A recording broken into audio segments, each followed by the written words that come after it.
Chers collègues, bonjour.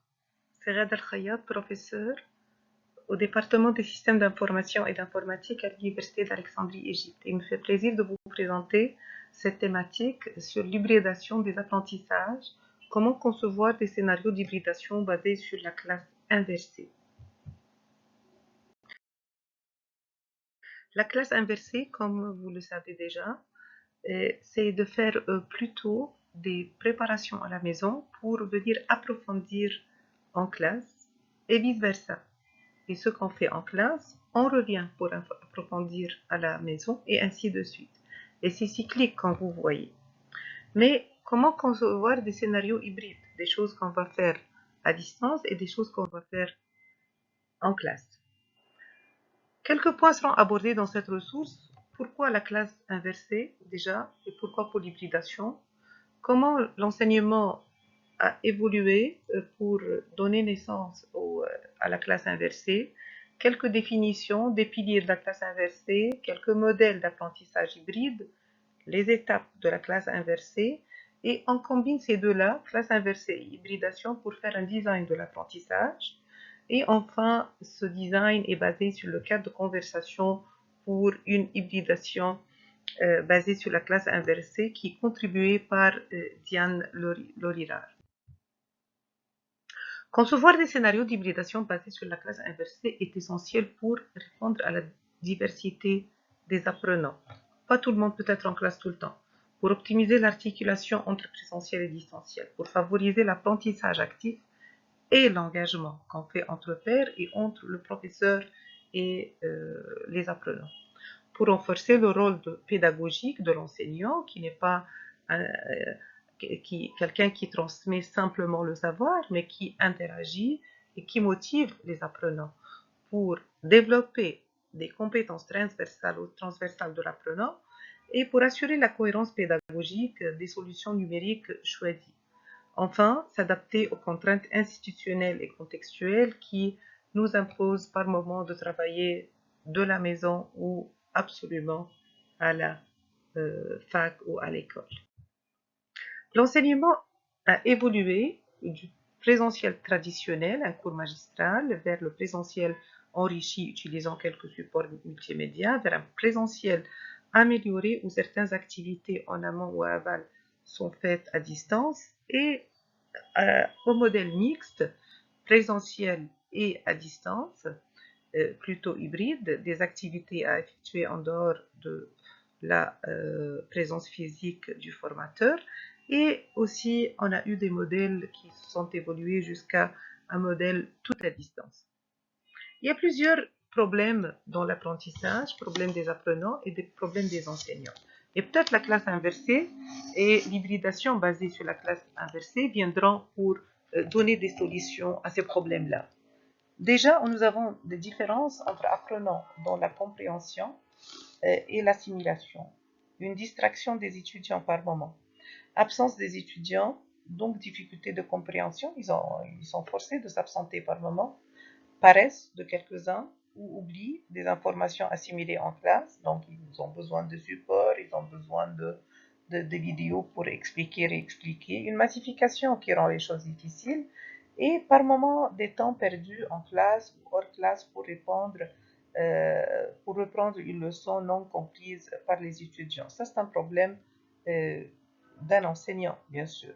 Et enfin, le manque de temps pour les discussions, les débats et les applications en classe, si on fait tout en classe, si on transmet le savoir en classe.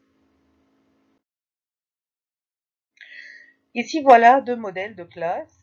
Celle où on fait l'activité est nécessairement ce qu'on appelle inversée. Et l'autre, c'est la classe traditionnelle où on transmet le savoir et on demande à ce que les devoirs soient faits à la maison.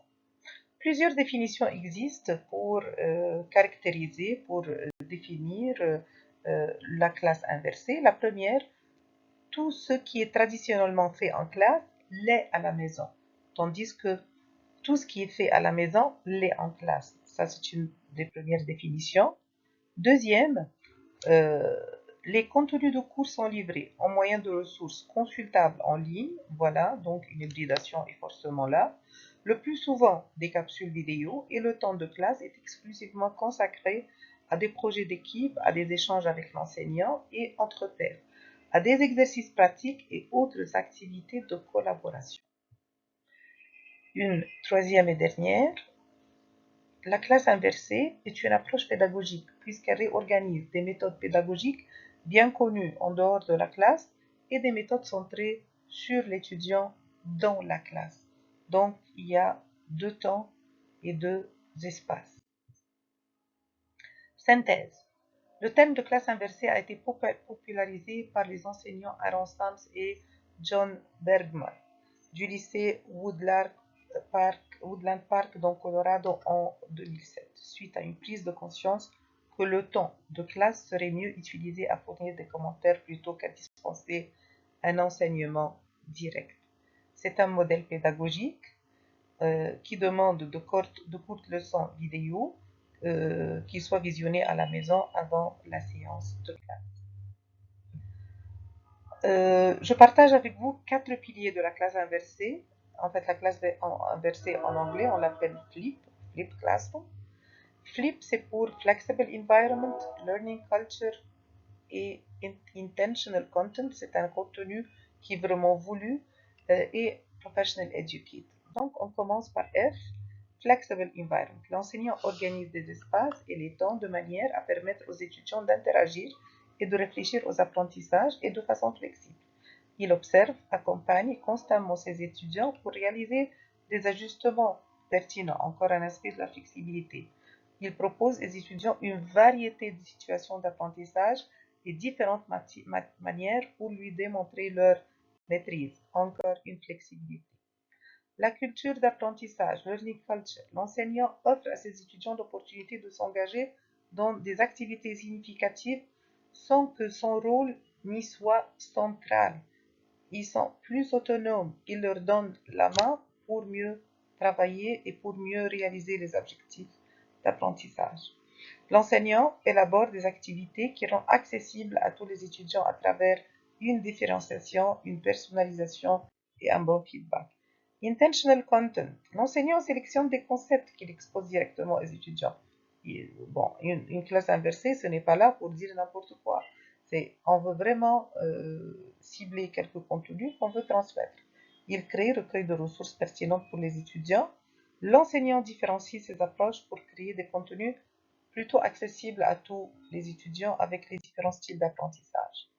Ce professional educator, l'enseignant professionnel, seront disponibles pour donner aux étudiants des feedbacks en temps réel, individuellement peut-être, au petit groupe ou en grand groupe selon la situation. L'enseignant mène des évaluations formatives durant le cours à travers l'observation et l'enregistrement de données, et l'enseignant collabore et réfléchit avec d'autres enseignants et prend la responsabilité de changer sa pratique. La classe inversée, donc, implicitement, est une approche par compétence, c'est un dispositif hybride, c'est un modèle systémique, il se base sur quelques situations problèmes et il encourage un apprentissage coopératif et collaboratif.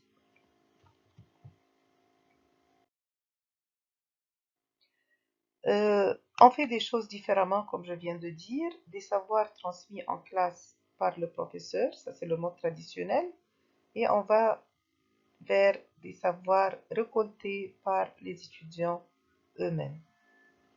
Et les rôles aussi et les rapports sont différents, comme vous le voyez bien.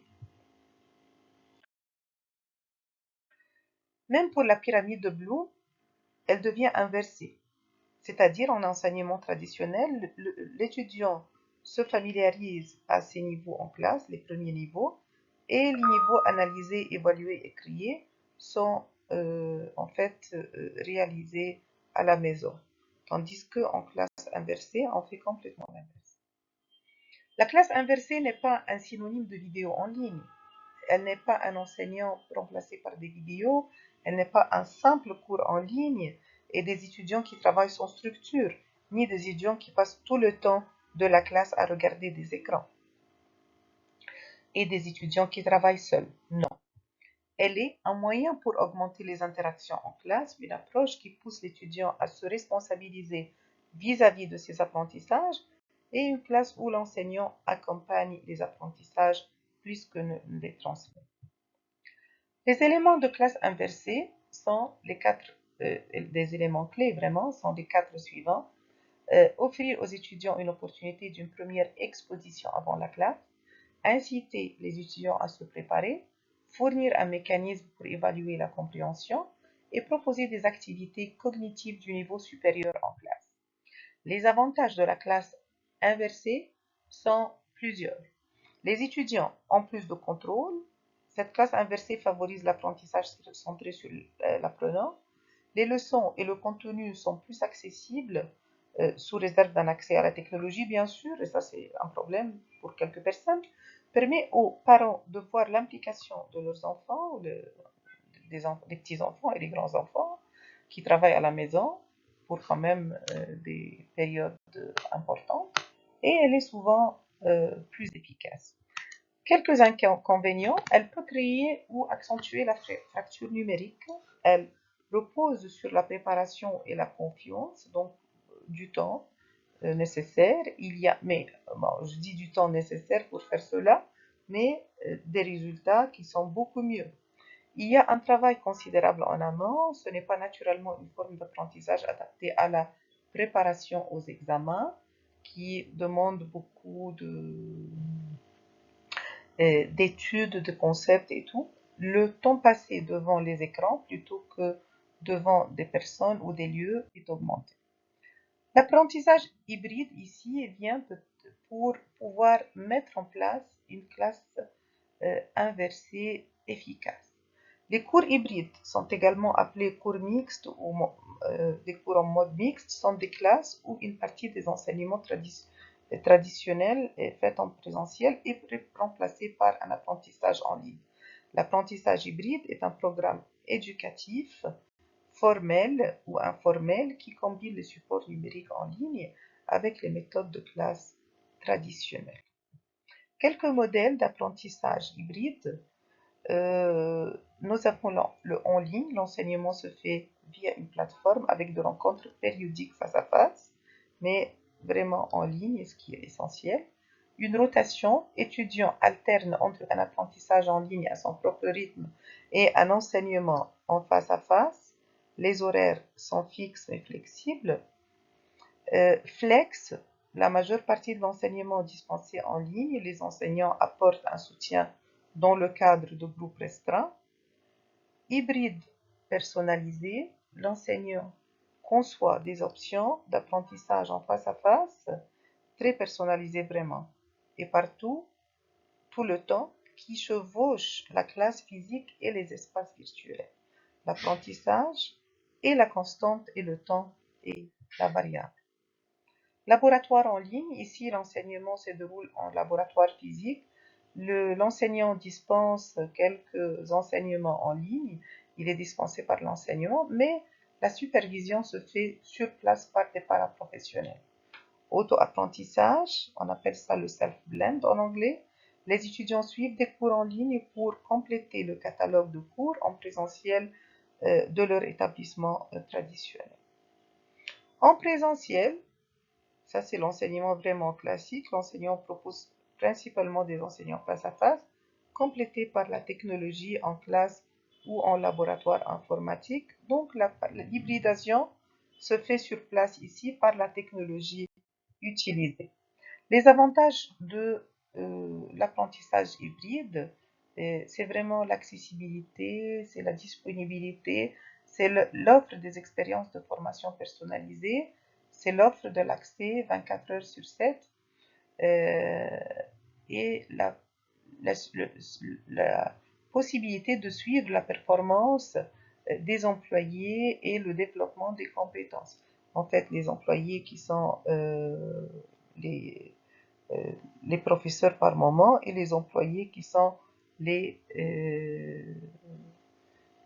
étudiants dans d'autres contextes. Réduction des coûts de formation, outils de collaboration avancés, discussion en ligne, messages rapides et retour de, du formateur et des pairs. Les inconvénients de l'apprentissage hybride. Une utilisation inefficace des outils technologiques peut gaspiller de ressources. Les apprenants doivent posséder des connaissances technologiques de base ou une volonté d'apprendre. Coût élevé de mise en place et de maintenance technologique. Les étapes de classe inversée sont 6 selon Dunn. Planifier, identifier la leçon spécifique à inverser et définir ses objectifs d'apprentissage clés. Record, enregistrer, créer une vidéo contenant le contenu. Share, partager, diffuser la vidéo aux élèves. Change, changer, transformer le temps en classe, passer de la transmission de connaissances à des activités actives. On laisse le mot transmissif et on fait plus d'interactivité.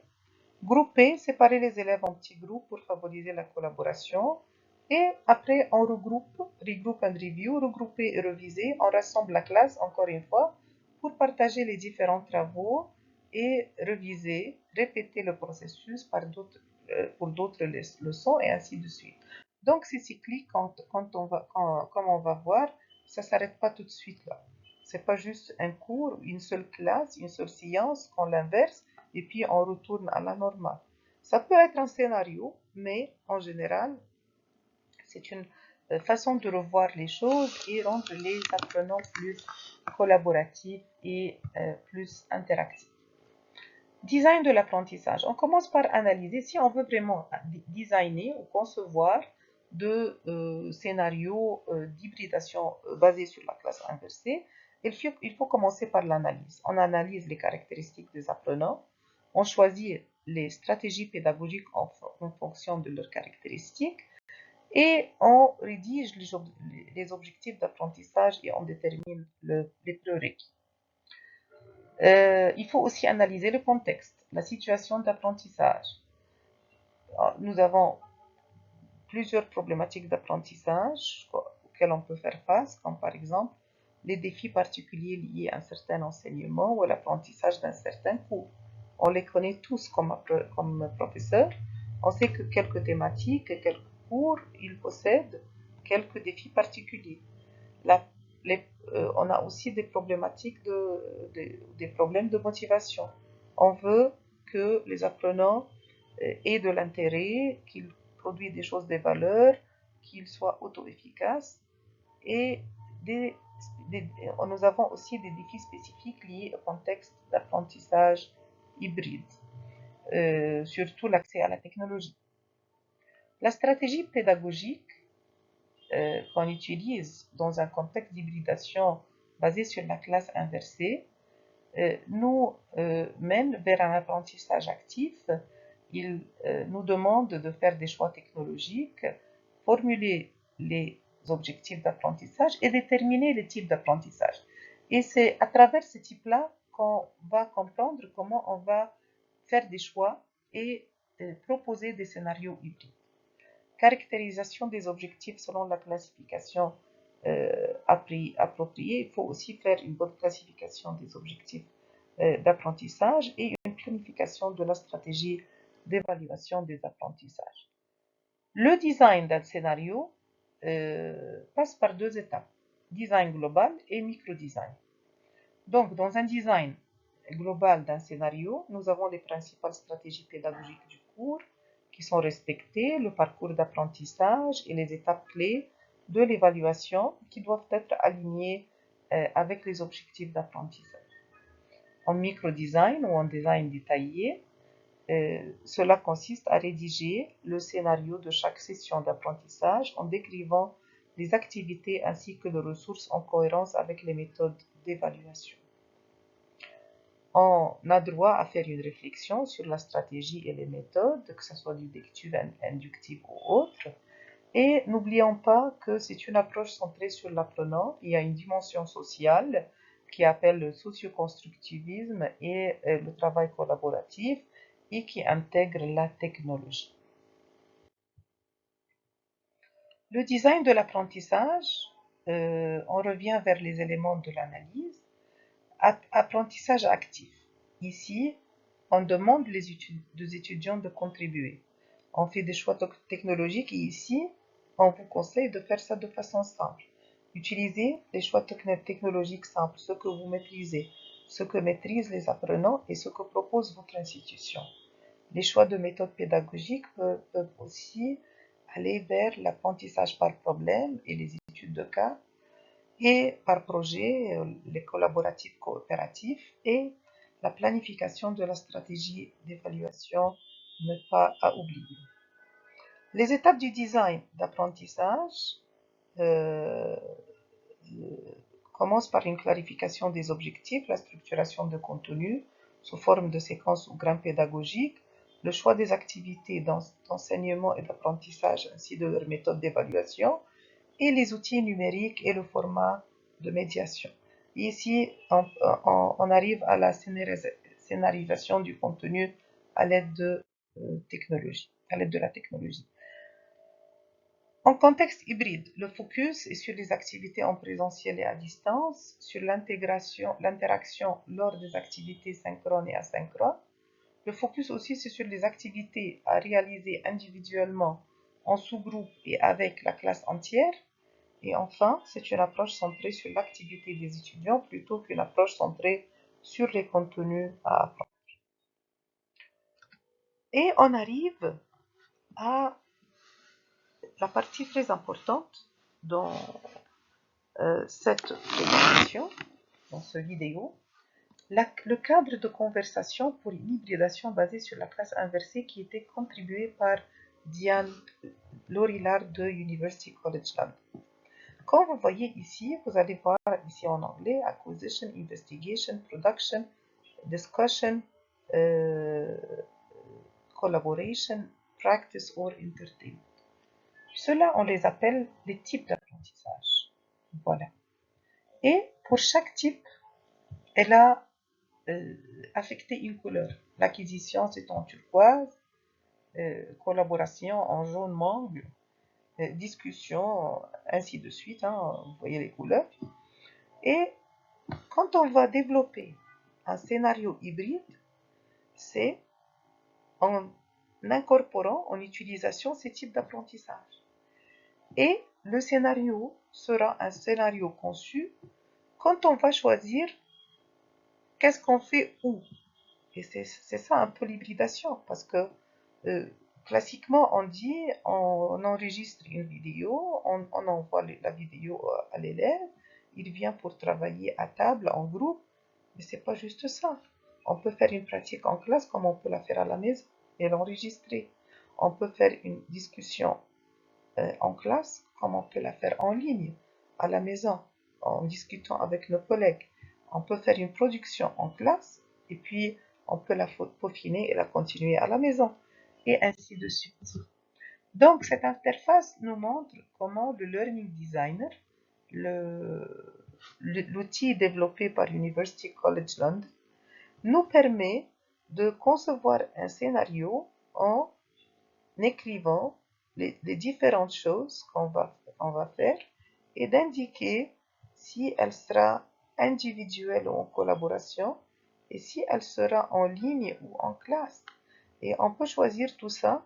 Donc, plusieurs types d'apprentissage. On peut avoir même les 6 dans un seul scénario et on pourra alterner entre maison et classe pour ce faire.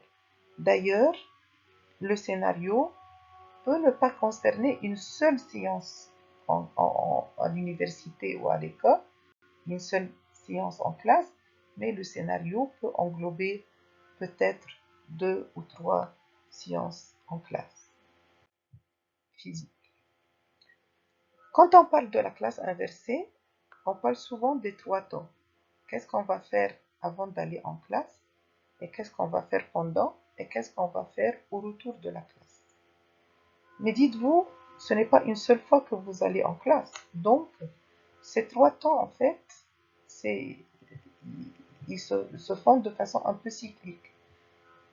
Ça, c'est les premiers 3 temps. suivi d'autres 3 temps, ok, suivi d'autres 3 temps, ainsi de suite, et c'est un cycle qui continue. Donc, il faut vraiment avoir une vision de comment faire dès le début du module, du cours, jusqu'à la toute fin. C'est plusieurs types d'apprentissage que je vous ai montré en photo tout de suite là. Euh, Ils sont l'investigation ou l'enquête, la discussion, la collaboration, la production, la pratique et l'acquisition. L'acquisition, en fait, c'est le type d'apprentissage où on reçoit tout ce qui est transmissif, soit par vidéo ou document, et ainsi de suite. Idéalement, l'enseignant conçoit des sessions d'apprentissage qui encouragent tous ces types d'apprentissage comme contribuer dans le cadre de conversation de Diane Baudrillard. La meilleure stratégie d'apprentissage combine tous ces types d'apprentissage. Moi, je partage avec vous dans les slides qui suivent, dans les acétates qui suivent, quelques outils pour l'enquête. On peut utiliser la recherche-action, plusieurs outils je partage ici. Là, on peut faire la recherche et l'analyse de données. Les outils pour les activités d'enquête ou d'investigation comprennent scoop.it et getpocket. La discussion, on a plusieurs outils pour la discussion, approches et outils. On peut faire des entretiens avec des experts, des analyses, des transcriptions de chat du cours, des réflexions professionnelles.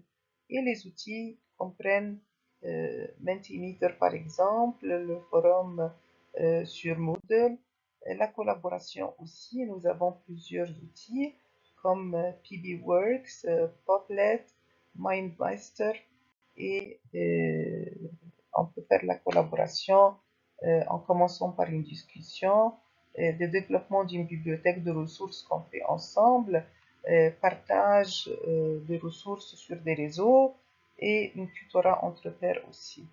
Plusieurs outils existent et la production aussi peut être la production des rapports, des études de cas, des médias et ce ne sont pas les outils qui manquent. Vous allez avoir la présentation avec tous les outils et les liens qui nous mènent vers ces outils-là.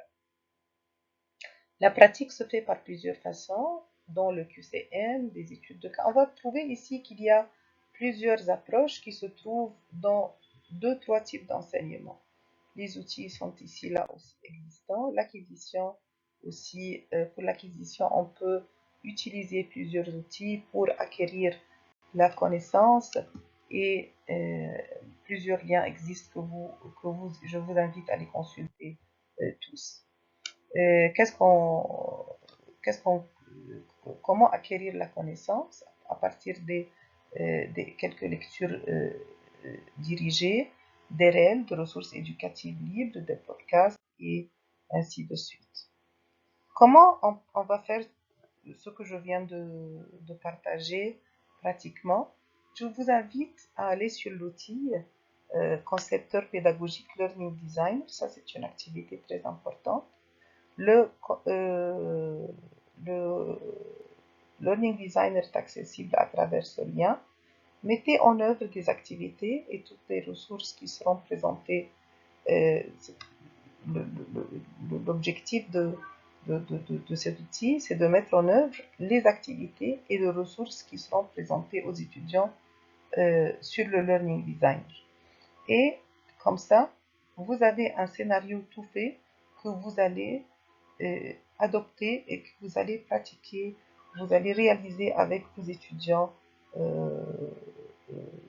en classe et ça sera tout fait. Vous aurez aussi l'occasion de revenir et réfléchir sur ce scénario, l'évaluer et peut-être le modifier. Et l'outil vous permet de faire ça parce que vous allez avoir le scénario enregistré en ligne. Vous pouvez y revenir quand vous voulez. Quelques références que vous pouvez consulter. Voilà, j'arrive à la fin de ma présentation et peut-être le début de votre pratique.